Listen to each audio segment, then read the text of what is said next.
10 साल में शासन व्यवस्था बदल गई है।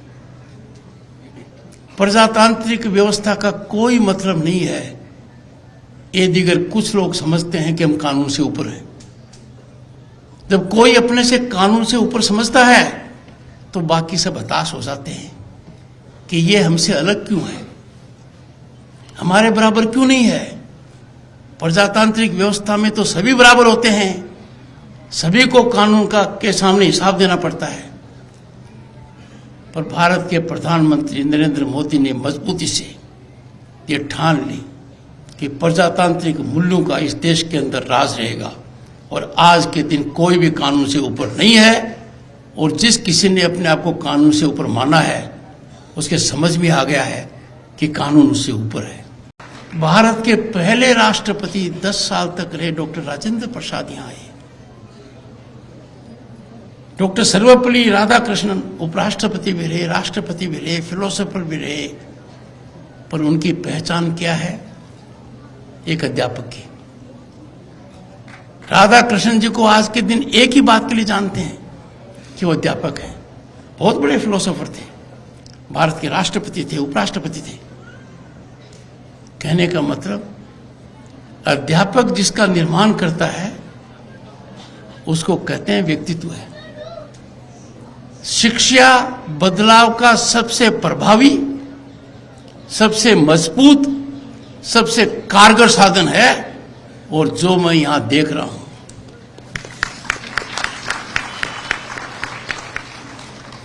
प्रधानमंत्री नरेंद्र मोदी जी ने ठान ली और 3 दशक तक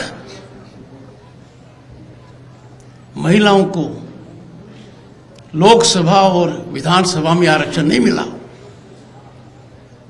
पर मोदी जी ने कहा कि यह तो मुमकिन होना ही चाहिए, ये मुमकिन नहीं होगा तो उत्थान कैसे होगा। 20 और 21 सितंबर 2023 को ये पास हो गया।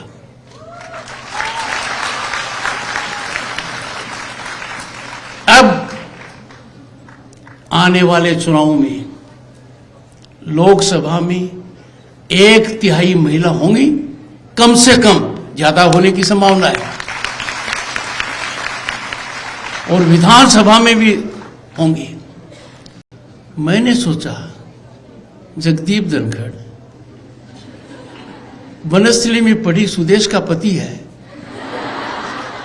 तुझे भी इसमें कुछ करिश्मा करना चाहिए। तो 21 सितंबर को जब राज्यसभा में यह बिल आया, मैंने 17 महिलाओं को मेरी कुर्सी पर बैठाया। 17 महिलाओं को, सब हतप्रभ रह गए। उनमें कौन? पीटी उषा जी, जया बच्चन जी, नॉर्थ ईस्ट से कोयनाक जी, झारखंड से महुआ माझी जी। और जो टेबल पर बैठते हैं, मैंने कहा उस दिन टेबल पर सिर्फ राज्यसभा में काम करने वाली लड़कियां बैठेंगी, वो बैठी।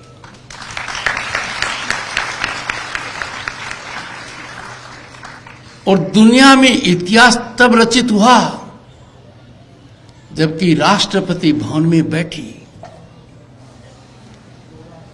श्रीमती द्रौपदी मुर्मू जनजाति समुदाय से आती हैं। उनके दस्तखत से एक क्रांति आ गई और ये कानून बन गया।